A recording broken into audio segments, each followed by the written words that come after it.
Assalamualaikum warahmatullahi wabarakatuh. Apa kabar teman-teman P3K? Kembali lagi di channel Jadi Begitu Ya. Kali ini kita bersama bimbel kita lulus, bimbel CPNS dan P3K yang sudah meluluskan 80% siswa-siswinya. Dan pada video ini kita akan membahas soal kompetensi teknis guru. Sebelum masuk materi, kita sampaikan dulu bahwa kita memberikan diskon 50% untuk kelas P3K guru. Bahkan teman-teman bisa belajar dulu sampai lulus baru bayar. Cukup uang administrasi 220.000 saja. Jadi segera daftar ya, karena ini terbatas sampai 2 Februari 2021. Oke, langsung saja kita menuju ke pembahasan soal. Dan sebelumnya jangan lupa untuk like, komen, dan subscribe. Soal yang nomor 1. Melalui pembelajaran bahasa Indonesia ini pula, para siswa dapat menggali berbagai informasi yang bermanfaat bagi kehidupannya.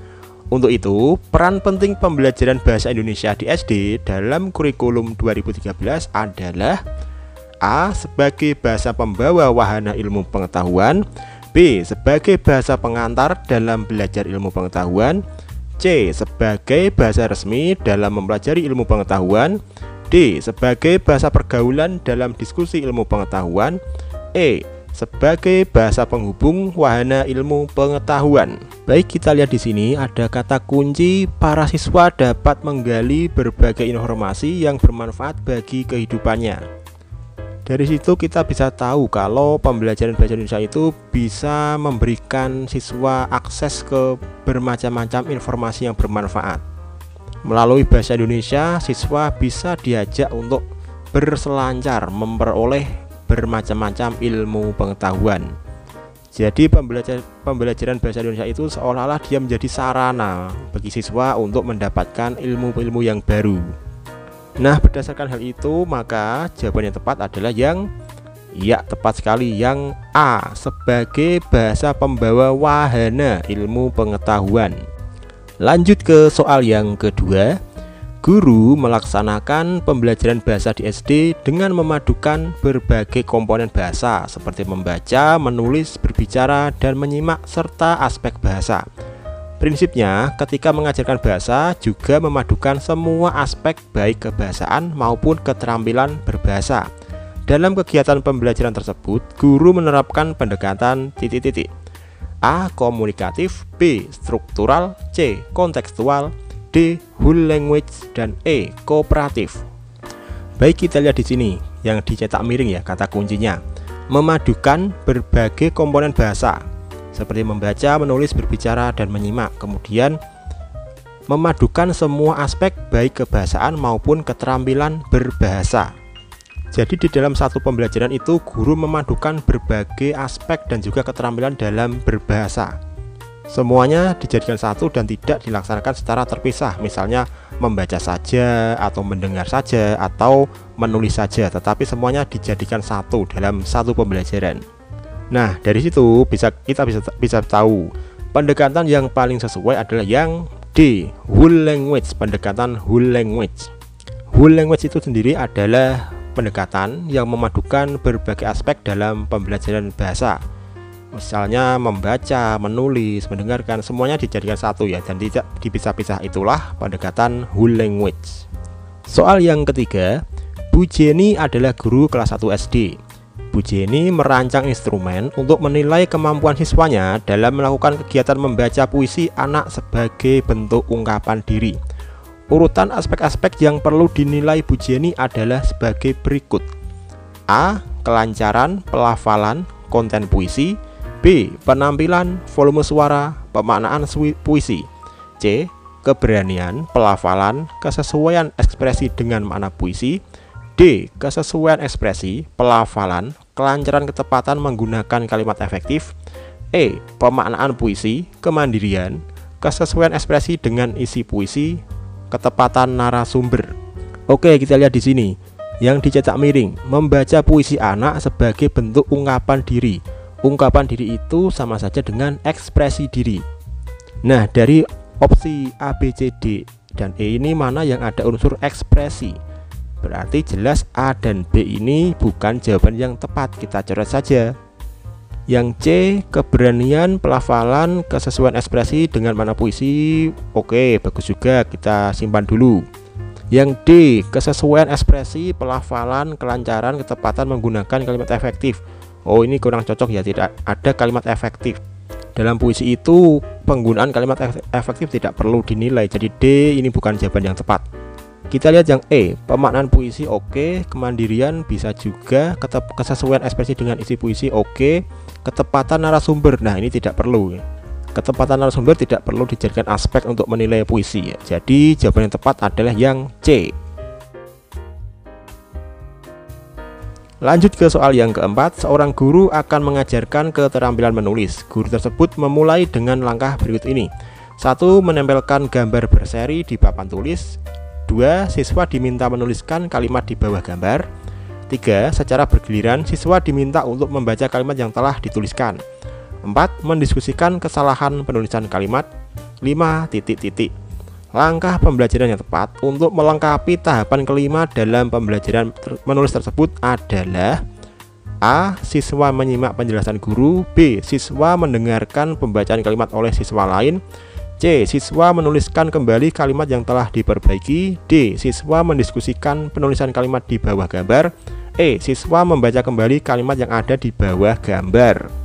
Jadi di sini kita diminta untuk melengkapi langkah pembelajaran yang kelima ini.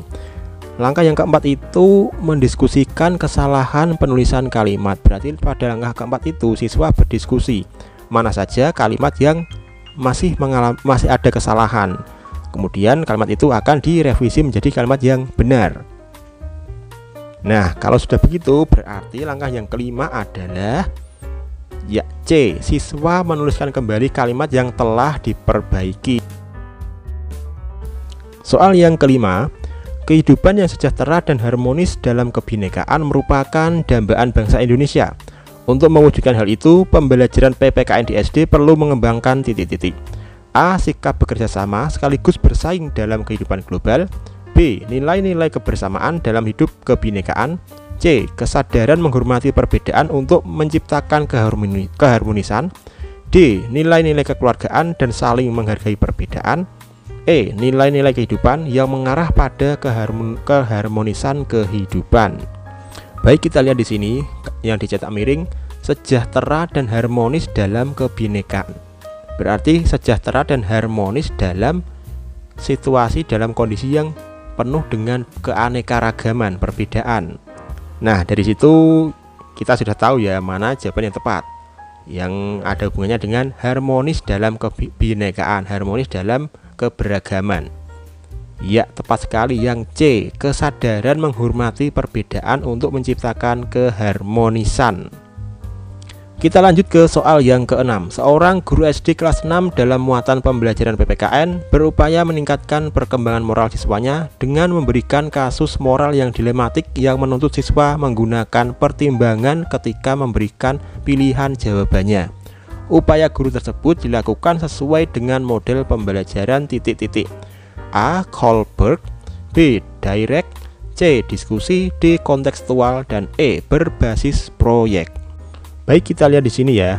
Kata kuncinya yang dicetak miring, memberikan kasus moral yang dilematik, kemudian siswa dituntut untuk menggunakan pertimbangan ketika memberikan jawaban. Pendidikan moral dengan memberikan kasus moral yang dilematik itu adalah ciri khas dari model pembelajaran Kohlberg. Jadi jawabannya adalah yang A. Soal yang ketujuh. Kegiatan akhir dalam setiap proses pembelajaran adalah melakukan evaluasi. Adapun prinsip-prinsip khusus dalam melaksanakan evaluasi pembelajaran PPKN di SD adalah sebagai berikut. Kecuali A. Hasil evaluasi hanya sebagai penunjuk gejala. B. Pengukuran dengan indikator kognitif. C. Makin banyak indikator semakin mendekati keadaan sebenarnya. D. Lebih menekankan pada kepentingan siswa. E. Pengukuran ranah kolektif. Untuk menjawab soal ini, pertama kita harus tahu dulu apa saja prinsip khusus dalam melaksanakan evaluasi pembelajaran PPKN di SD. Antara lain adalah hasil evaluasi sebagai penunjuk gejala, kemudian makin banyak indikator semakin mendekati keadaan sebenarnya, lalu ada lebih menekankan pada kepentingan siswa, dan pengukuran ranah lebih bersifat kolektif. Nah, dari situ berarti yang bukan prinsip khusus dalam evaluasi pembelajaran PPKN adalah yang B, pengukuran dengan indikator kognitif. Lanjut ke soal yang ke-8. Dalam pembelajaran PPKN SD dapat diterapkan suatu strategi yang menekankan pada sikap atau perilaku bersama dalam kerjasama atau membantu di antara sesama dalam struktur kerja untuk memecahkan masalah bersama. Hal ini merupakan penerapan titik-titik. A. Role playing. B. Value clarification technique atau VCT. C. Sosiodrama. D. Metode proyek. Dan E. Cooperative learning. Baik, kita lihat di sini yang dicetak miring sikap atau perilaku bersama dalam kerjasama. Nah, dari situ kita sudah bisa tahu nih apa jawaban yang benar. Kerjasama berarti jawabannya adalah ya, benar sekali yang E, cooperative learning. Cooperative learning itu identik dengan kerjasama di dalam kelompok. Jadi jawabannya adalah yang E, cooperative learning. Lanjut ke soal yang ke-9. Seorang guru SD kelas 5 dalam pembelajaran IPS memulai pembelajaran dengan menanyakan beberapa permasalahan sosial yang ada di sekitar masyarakat. Siswa saling bergantian menjawab pertanyaan guru dengan berbagai versinya. Pengembangan model pembelajaran yang dilakukan guru tersebut adalah titik-titik. A. Model pembelajaran inquiry terbimbing.